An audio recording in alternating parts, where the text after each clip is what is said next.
భవిష్యత్తు కోసం బంగారు బాటలు వేసావే నాన్న, దానికి త్యాగం నీ జన్మ.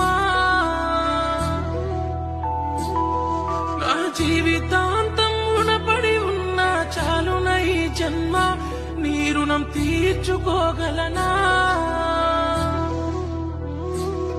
నా భవిష్యత్తు కోసం